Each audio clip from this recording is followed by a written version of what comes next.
Assalamualaikum warahmatullahi wabarakatuh. Waalaikumsalam warahmatullahi wabarakatuh. Alhamdulillah, nahmaduhu wa nasta'inuhu wa nastaghfiruh wa na'udzu billahi min shururi anfusina wa min sayyiati a'malina. May yahdihillahu fala mudilla lahu wa may yudlil fala hadiya lahu. Allahumma shalli ala sayyidina Muhammad wa ala alihi wa ashabihi wa man tabi'ahum ila yaumil amma ba'du. Bersyukur kita kepada Allah dengan mengucapkan alhamdulillah karena pada kesempatan hari ini, pada siang hari ini kita dapat berkumpul lagi, dapat melanjutkan pembelajaran kita yang insyaallah diberkahi oleh Allah Subhanahu wa taala. Kemudian berselawat kepada Rasulullah dengan mengucapkan Allahumma shalli ala sayyidina Muhammad beserta para keluarga, pengikutnya serta hingga hari kiamat. Semoga yang telah menuntun kita dari zaman zulumat menuju zaman an-nur. Baiklah adik-adikku sekalian, bagaimana kabarnya hari ini? Ada yang tidak masuk? Ada. 3 orang, siapa saja? Pak Farisi. Terus siapa lagi? Abdul Arifin. Nah, sebelum kita memulai pembelajaran kita hari ini, ya kita sama-sama berdoa. Semuanya angkat tangan, kita berdoa sebelum mulai. A'udzu billahi minasy syaithanir rajim. Bismillahirrahmanirrahim. Raditu billahi rabban wa bil islami dinan wa bi Muhammadin nabiyyan wa rasula. Rabbi shrah li sadri wa yassir li amri wahlul 'uqdatam min lisani yafqahu qawli. Allahumma zidna ilman warzuqna fahma bi rahmatika ya arhamar rahimin. Amin. Jelas minggu lalu kita tidak melakukan perbuatan yang sudah dilakukan. Ya, jadi tobat berasal dari kata tawa dan tunggu taubatun, yang artinya kembali dari mana? Kembali ke jalan Allah dari segala perbuatan yang telah dilakukan dan berniat dengan sepenuh hati dan berusaha supaya nanti dosa yang telah dilakukan itu tidak diulangi lagi. Nah, coba sekarang kita bahas bab 4. Bab 4 berbakti pada orang tua dan guru. Baiklah, kita bahas berbakti pada orang tua dan guru. Pentingnya hormat dan patuh kepada orang tua dan guru. Ya, adik-adik bisa lihat slide-nya. Kita semua pasti memiliki orang tua. Ada orang tuanya masih ada? Ada yang sudah almarhum? Alhamdulillah, insyaallah. Semoga diberikan kesehatan pada orang tua kita. Jadi kita semua pasti memiliki orang tua, baik yang masih dapat kita pijuk tangannya ataupun yang sudah tiada. Kedua orang tua sangat berjasa kepada kita. Betapa banyak pengorbanan yang mereka lakukan untuk kita sejak kita masih kecil hingga sekarang ini. Mereka mengorbankan jiwa, raga, harta, waktu dan lainnya demi kita. Sudah sepatutnya kita menghormati dan menyayanginya. Islam telah mengatur segala hal dalam kehidupan menurutnya, termasuk menunjuk hak-hak kedua orang tua kita dan mengajarkan untuk berbuat baik kepada keduanya. Kedua orang tua kita telah mendidik dan membesarkan kita dengan susah payah. Jadi tak sedikit perih yang harus pendidikan yang layak untuk peserta didiknya. Baiklah, dalil-dalil tentang perintahnya pentingnya hormat dan patuh pada orang tua. Coba Isnu bacakan dalil Quran surat Al-Isra ayat 23 sampai 24.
Nabi sallallahu alaihi wasallam, ayyul amali ahabbu ila Allah, qala salatu ala waqtiha, qala thumma ayyul, qala birrul walidain, qala thumma ayyul, qala al jihadu fi sabilillah. Rawahu Bukhari. Artinya, aku bertanya kepada Nabi, amalan apakah yang paling dicintai oleh Allah Subhanahu wa taala? Beliau menjawab, salat pada waktunya. Aku berkata, kemudian apa? Beliau menjawab, berbakti kepada orang tua. Aku berkata, kemudian apa? Beliau menjawab, kemudian jihad di jalan Allah. Jadi amalan yang paling dicintai oleh Allah ada tiga dalam hadis riwayat Bukhari. Jadi yang pertama sholat pada waktunya, kemudian berbakti kepada orang tua, dan yang ketiga itu jihad di jalan Allah. Terus bagaimana dalil-dalil tentang perintah pentingnya hormat dan patuh pada guru? Coba siapa yang bisa menyebutkan dalil hormat kepada guru? Apa?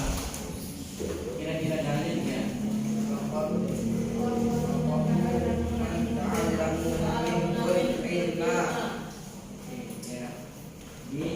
Itulah dalil dari hadis riwayat At-Tabrani, ta'allamul ilma wa ta'allamul sakinata wal waqar wa tawadhu liman tata'allamuna minhu. Belajarlah kalian ilmu untuk ketentraman dan ketenangan serta rendah hatilah pada orang yang kamu belajar darinya. Hadis riwayat At-Tabrani. Jadi ada juga hadis riwayat Abu Hasan, itu apa?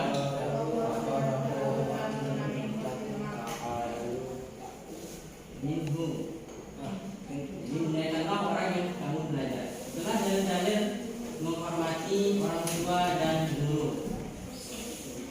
Dan menurut Imam Az-Zahabi menjelaskan bahwa birrul walidain atau berbakti pada orang tua hanya dapat direalisasikan dengan memenuhi tiga syarat, dengan tiga bentuk. Apa itu? Yang pertama, mentaati segala perintah orang tua kecuali dalam maksiat. Jadi apapun yang diperintahkan oleh orang tua, misalnya disuruh di rumah, misalnya disuruh beli minyak, silakan ditaati di warung, kecuali yang dalam maksiat. Misalnya disuruh mencuri, itu jangan diikuti, jangan dituruti, ya. Yang kedua, menjaga amanah harta yang dititipkan orang tua atau diberikan oleh orang tua. Jadi anak adik sekalian pasti diberikan uang saku ketika pergi sekolah. Nah, itu dimanfaatkan untuk sarapan, jangan untuk beli makanan haram, jangan. Jadi manfaatkan untuk hal-hal baik. Dan yang ketiga, membantu atau menolong orang tua bila mereka membutuhkan. Jadi ketika orang tuanya membutuhkan untuk mencuci piring, mencuci baju, menyapu rumah, silakan dibantu. Walaupun belum disuruh, silakan dinolong. Ya. Adab terhadap orang tua dan guru. Dan untuk yang tidak bosan, mari kita tonton video. Ya.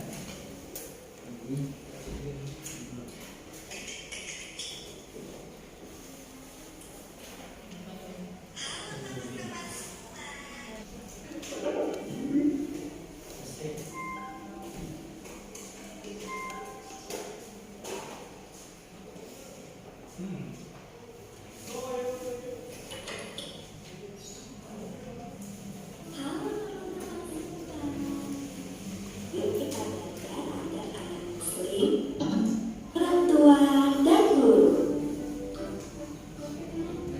Silakan ditonton. Orang tua. Yang pertama, kata-kata orang tua. La la la la la la la la.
cara tidak berbicara saat guru menerangkan, mendengarkan dengan baik, dan mencatat apa yang dijelaskan oleh guru. Yang keempat, saat pelajaran berlangsung, jangan lupa mengangkat tangan sebelum bertanya ya. Yang kelima, bersikap remula terhadap guru. Kita tidak boleh berbicara atau berbuat kasar kepada guru. Yang keenam, ketika akan keluar dari kelas, meminta izinlah kepada guru yang mengajar dengan alasan yang jelas. Dan yang terakhir, jangan lupa untuk menyapa dan menemui guru ketika bertemu di jalan ya. Nah, itu tadi merupakan adab dan Itu dari adab terhadap orang tua dan guru. Sudah dapat dipahami tadi? Ya, apa saja tadi ayo? Menyapa, Apa? Panggilan dari ibu. Terus apa lagi? Panggilan di atas, di bawah. lebih tinggi dari orang. Ya. Jangan duduk lebih tinggi dari ibu. Nah, apa lagi? berangkat aman dulu. Kalau disuruh lalu beli minyak, turun. Ya, betul. Cium yang berapa KM. Ya, betul. Coba apa? Belum? Kalau mau ke Gimana? ini dalam ini, Ya. Harus apa? Apa saja tadi yang ada? Cium tangan orang tua. Jadi itu tadi ada adab orang tua dan guru. Dan dapat bisa diimplementasikan di rumah masing-masing dan di sekolah. Kita lanjut.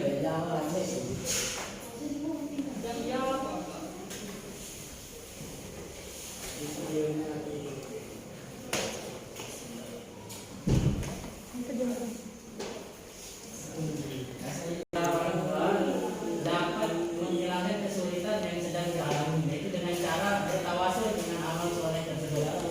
Kemudian apabila orang tua kita ridho apa yang kita perbuat, Allah juga pun akan ridho. Kemudian berbakti kepada kedua orang tua akan dimasukkan rezeki dan dipanjangkan umurnya. Kemudian berbakti kepada kedua orang tua dapat menjadikan kita dimasukkan ke jantan surganya Allah Subhanahu wa Ta'ala. Sungguh besar nikmat yang dapat kita dapat ketika kita berbakti kepada kedua orang tua. Sebagaimana nikmat hormat kepada guru. Coba para Pati silakan. ilmu yang kita peroleh akan menjadi berkah dalam kehidupan kita. B. Akan lebih mudah menerima pelajaran yang disampaikan. C. Ilmu yang diperoleh dari guru akan menjadi manfaat bagi orang lain. D. Akan selalu didoakan oleh guru. E. Akan dimudahkan urusannya dianugerahi nikmat lebih dari Nikmat kepada guru kita. Jadi semoga kita selalu berbakti kepada orang tua dan guru. Baiklah, saya akan menampilkan sebuah video berbakti kepada orang tua. Kita tonton lagi ya. Nah, silakan disimak videonya, nanti di akhir akan maju satu-satu untuk menceritakan ulang.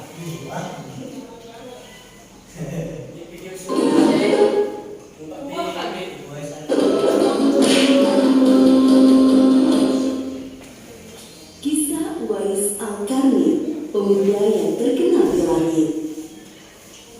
Kisah ini bercerita memiliki arti yang dalam bahasa Arab penghuni langit. Melalui kisah ini kita akan mengetahui siapakah sosok Uwais yang namanya sangat terkenal sampai ke langit. Ternyata hal ini terjadi karena ketaatan Uwais kepada ibunya. Uwais adalah seorang pemuda yang berasal dari negeri Yaman. Sejak lahir, dia memiliki penyakit sampah, timbul bercak-bercak putih di seluruh badan. Uwais adalah pemuda yang soleh dan giat bekerja. Sehari-hari ia ia mengembala domba dari para tetangga untuk memenuhi kebutuhan hidup. Uwais tinggal berdua dengan ibunya yang lumpuh dan buta. Walaupun hidup miskin, Uwais selalu bersyukur dan sangat menyayangi ibunya. Ia selalu berusaha memenuhi segala permintaan sang ibu. Uwais anakku, kemarilah sebentar nak. Baik ibu, apakah ada yang engkau butuhkan? Anakku saya, mungkin hidup ibu sudah tak akan lama lagi. Ada satu keinginan ibu yang ingin sekali terwujud. Jangan bergerak seperti itu ibu. Katakan padaku, apa permintaan ibu itu? Sebelum saat itu tiba, ibu ingin melaksanakan haji. Mendengar perkataan ibunya, Uwais hanya termenung sambil berpikir. Aku sangat ingin mewujudkan permintaan ibu. Mohon ibu bersabar sampai saat itu tiba. Aku akan mencari cara agar kita bisa pergi ke Mekah untuk melaksanakan ibadah haji. Terima kasih nak. Ibu Uwais sangat bahagia dan memeluk Uwais sampai menangis. Ya Allah, bagaimana cara hamba membawa ibu hamba yang muda muda untuk pergi ke Mekah? Sedangkan jarak dari Yaman ke Mekah sangat jauh, melewati padang pasir yang tandus. Biasanya orang-orang pergi ke sana menggunakan unta. Seekor domba pun aku tidak punya, apalagi unta. Uwais terus berpikir dan akhirnya menemukan suatu ide.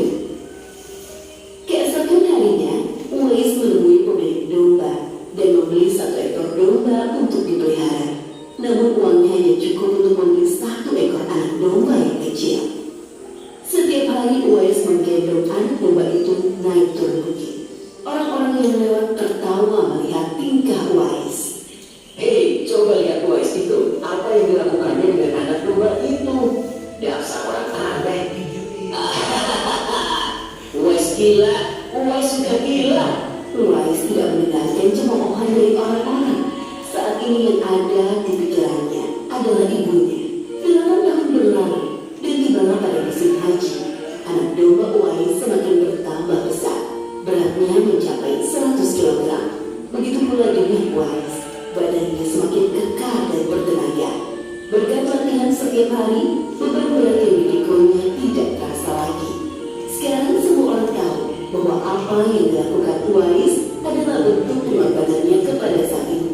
Uwais menggendong ibunya sambil berjalan kaki dari Yaman menuju Mekah. Subhanallah, alangkah besar cinta Uwais kepada ibunya itu. Sesampai di Mekah, Uwais tetap menggendong ibunya untuk bertawaf di Ka'bah. Di hadapan Ka'bah, ibu dan anak itu berdoa. Ya Allah, ampunilah semua dosa ibuku. Bagaimana dengan dosamu anakku? Dengan terampuninya dosa ibu, maka ibu akan masuk surga. Cukuplah ridho ibu yang mengantarkanku ke surga. Allah Subhanahu wa Ta'ala mendengar percakapan ibu dan anak laki-lakinya. Seketika itu penyakit sompak yang dideritanya sembuh. Hanya tertinggal satu bulatan putih di telapak tangannya. Terima kasih ya Allah. Sekembalinya dari Mekah, Uwais meminta izin kepada ibunya untuk pergi ke Madinah. Uwais ingin sekali bertemu dengan Nabi Muhammad SAW. Dengan berat hati, ibunya mengizinkan Uwais berangkat. Setelah urusanmu selesai, cepat pulang ya nak. Sesampainya di Madinah, Uwais segera mencari rumah Nabi Muhammad SAW. Setelah menemukan ia menutup pintu dan mengucapkan salam. Keluarlah istri Nabi, Aisyah radhiyallahu anha, seraya membalas salamnya. Apakah saya bisa bertemu dengan Rasulullah SAW? Maaf sekali, Nabi sedang tidak berada di rumah. Beliau sedang berperang dan tidak tahu pasti kapan kembali. Mungkin sebulan atau beberapa bulan lagi. Uwais dihadapkan pada dua pilihan, menunggu kedatangan Nabi atau segera pulang ke Yaman. Bayangan sang ibu yang tua muncul di benaknya. Baiklah kalau begitu, saya pamit. Ada seorang ibu yang tidak bisa saya tinggal lama-lama di rumah. Sampaikan salam saya kepada Rasulullah SAW jika beliau sudah kembali dari perang. Terima kasih. Uwais kembali ke Yaman dengan perasaan haru dan sedih. Di satu sisi Uwais sangat ingin bertemu dengan Nabi Muhammad SAW, namun di sisi lain ia sangat mengkhawatirkan kondisi ibunya. Akhirnya ia memilih untuk segera pulang ke Yaman. Peperangan telah usai dan Nabi Muhammad SAW pulang ke Madinah. Aisyah radhiyallahu anha menceritakan perilaku pemuda yang mencari berita. Nabi mengatakan bahwa Uwais adalah pemuda yang sangat taat kepada ibunya. Karena ketaatan kepada ibunya itu, nama Uwais sangat terkenal di kalangan penduduk Bani. Seperti tersebut dalam hadis Sahih Muslim Syarah An-Nawawi nomor 2542 dikatakan bahwa sebaik-baiknya tabi'in adalah Uwais Al-Qarni. Saat Nabi Muhammad SAW berbincang-bincang dengan Umar bin Khattab dan Ali bin Abi Thalib, beliau menceritakan tentang sosok Uwais. Apabila kalian bertemu dengan Uwais, mintalah doa dan istighfar kepadanya. Dia adalah penghuni langit. Perhatikan di telapak tangannya ada tanda berwarna putih. Dulu sejak lahir ia menderitanya insafah. Namun atas kesalehan dan ketaatan kepada ibunya, Allah Subhanahu wa Ta'ala menyembuhkan penyakitnya. Sampai pada akhir kematian Uwais, terjadi hal yang menggemparkan. Banyak sekali orang yang hadir mengurus pemakamannya. Orang-orang itu adalah penduduk langit yang dikirim oleh Allah Subhanahu wa Ta'ala. Subhanallah, Maha Suci Allah, sungguh mulia sosok Uwais ini. Demikianlah kisah Uwais Al-Qarni.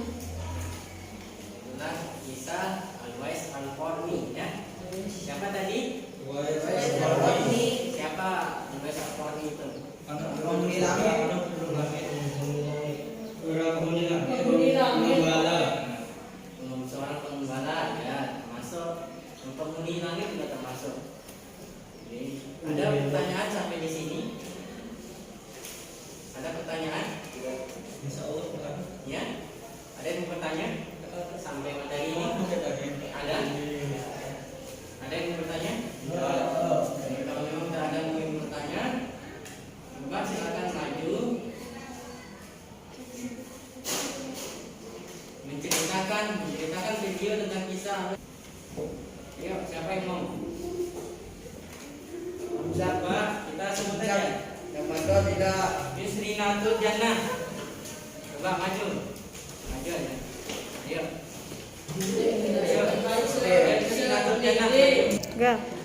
Uwais Al-Qarni adalah pemuda dari Yaman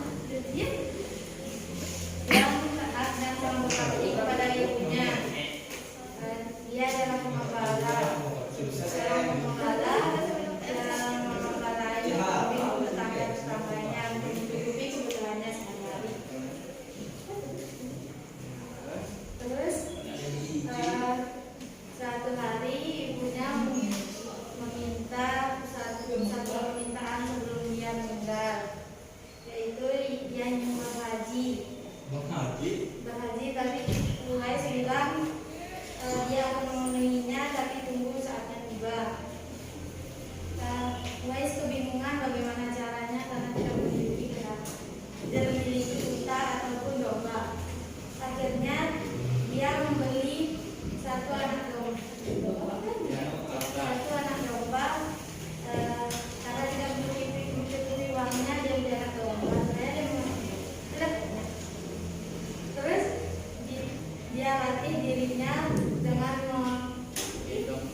menggendong anak domba itu turun bukit setiap hari, sampai-sampai dia dikira orang gila.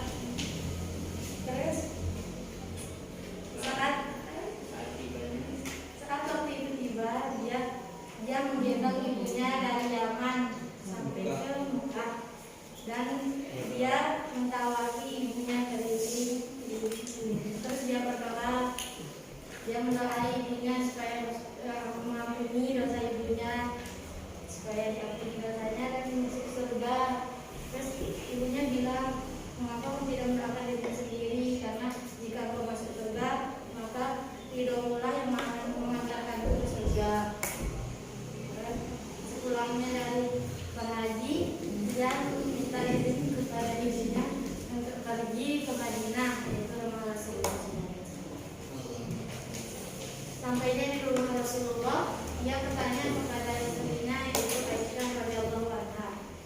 Aisyah berkata, kalau Rasulullah sedang tidak ada di rumah karena sedang berpergian, mungkin akan pulang beberapa bulan kemudian. Dia dikasih pilihan, ingin menunggu atau ingin pulang dulu. Akhirnya karena pikirannya terus tertuju kepada ibunya,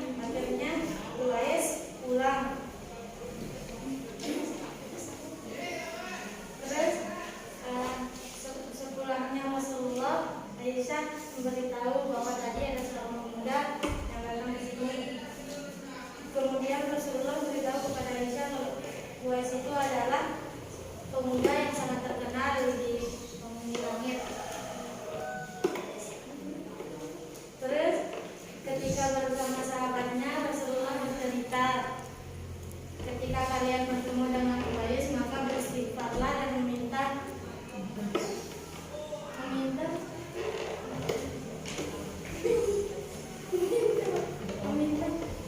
doa agar kalian diampuni.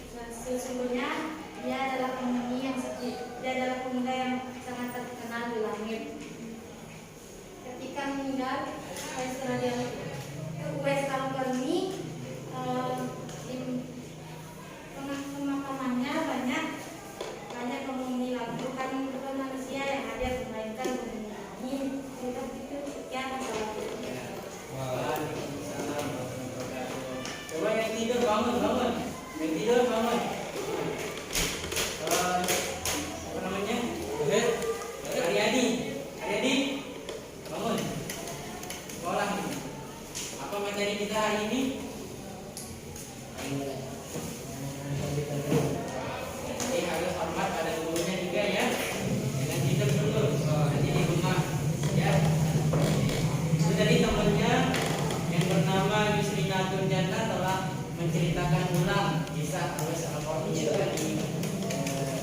Kakak telah tampilkan. Kira-kira ada lagi yang mau menceritakan ulang? Ayo, siapa? Coba.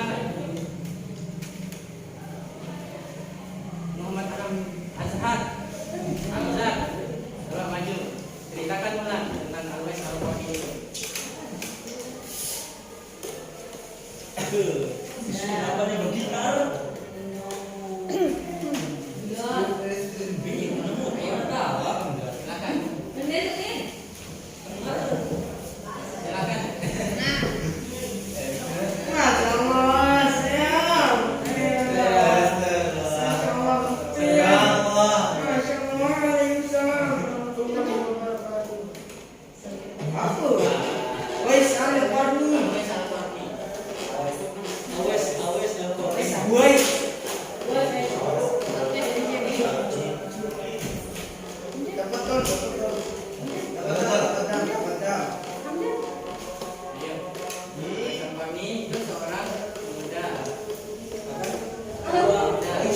Uwais Al-Qarni.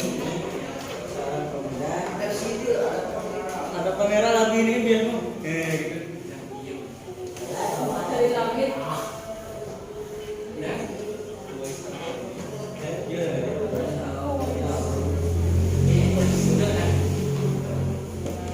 Dan siapa lagi yang mau maju? Coba tinggal satu lagi. Jadi terakhirnya. Ayo coba Muhammad Fatih. Coba maju ceritakan. Ayo Fatih maju. Ayo.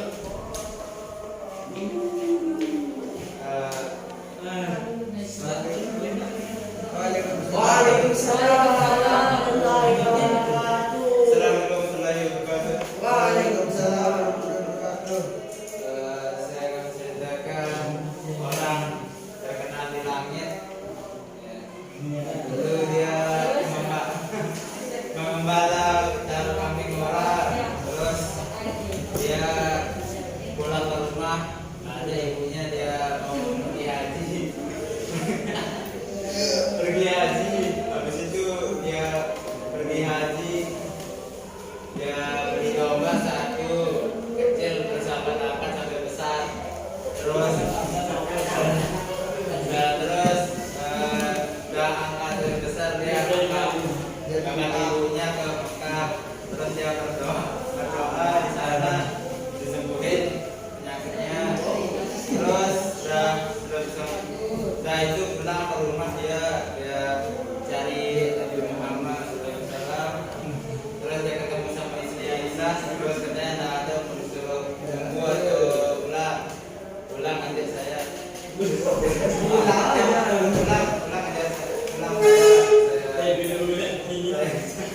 saya jaga ibu saya. Terus habis itu pulang, dia karena pulang ke ada Nabi Muhammad. Habis itu Nabi Muhammad bersih pulang dari peperangan. Dia menceritakan istrinya menceritakan ke Nabi Muhammad istrinya menceritakan ke Nabi Muhammad kalau ada seorang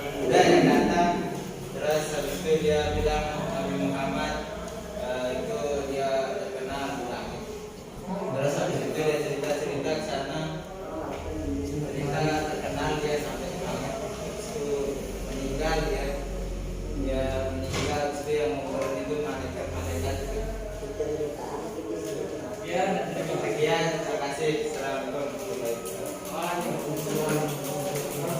kita tepuk tangan pada tiga teman kita yang telah maju. Semangat. Kita telah mempelajari tentang berbakti kepada orang tua dan guru. Tadi bagaimana cara kita berbakti pada orang tua? Apa saja tadi? Empati.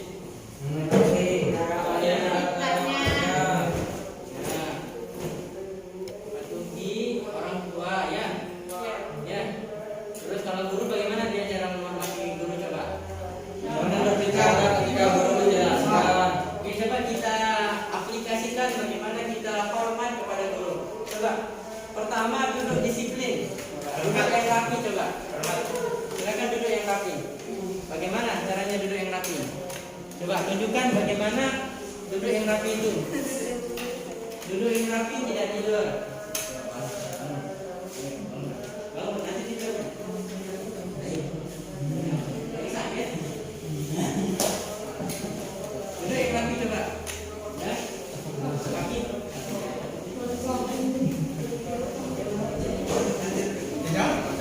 Duduk yang rapi. Coba duduk yang rapi. Itulah cara pertama, duduk yang rapi. Kemudian coba lihat di depan. Oke, nah kayak gitu. Itu adalah bentuk kita hormat patuh kepada guru.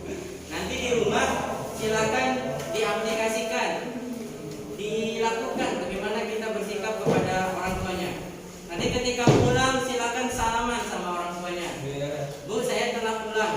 Salam, saya bilang assalamualaikum. Jangan tiba-tiba nyelonong ke dapur pergi makan saja. Ya, ada yang sering kayak gitu? Pernah saya. Jadi nanti caranya ketika pulang silakan assalamualaikum ke ibunya, ke orang tuanya, bapak ibunya. Ya.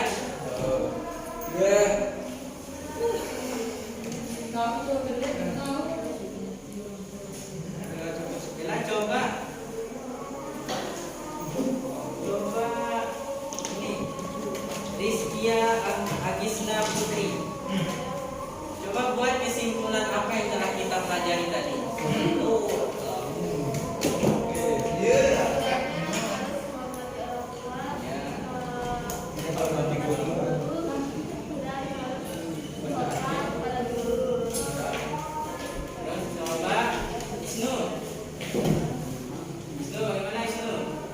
Kesimpulan yang kita pelajari tadi. Kita harus taat kepada orang tua, guru. Ya. Kita harus menghormati supaya berkah hidup kita. Terus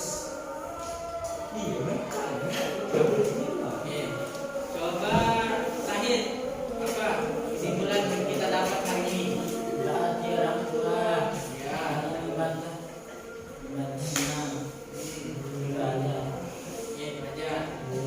Coba Hamzah. Mata Mahendra. Juga siapa Mahendra. Ibu Mahendra. Yang itu Hamzah. Apa kira-kira? Guru itu. Menghormati kedua orang tua. Mudah menghormati kepada guru. Jangan sekali membanggakan kepada orang tua. Dan saling Budaya. kepada orang tua.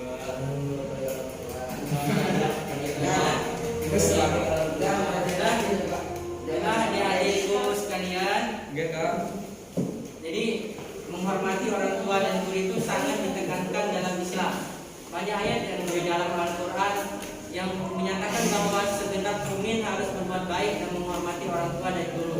Selain menyeru untuk beribadah kepada Allah dan tidak hanya sekedar menyebutkannya, tapi Al-Quran juga menegaskan kepada umat Islam untuk menghormati kedua orang tua dan guru. Jadi sebagai muslim yang baik, sebagai kita sebagai anak-anak, tentunya kita memiliki kewajiban untuk berbakti kepada guru kita dan juga berbakti kepada orang tua kita, baik ayah maupun ibu kita. Jadi agama Islam ini mengajarkan dan mewajibkan kita sebagai anak untuk berbakti dan taat kepada ibu maupun ayah. Jadi taat dan berbakti kepada kedua orang tua dan guru adalah sikap dan perbuatan yang terpuji. Jadi begitu ya anak sekalian.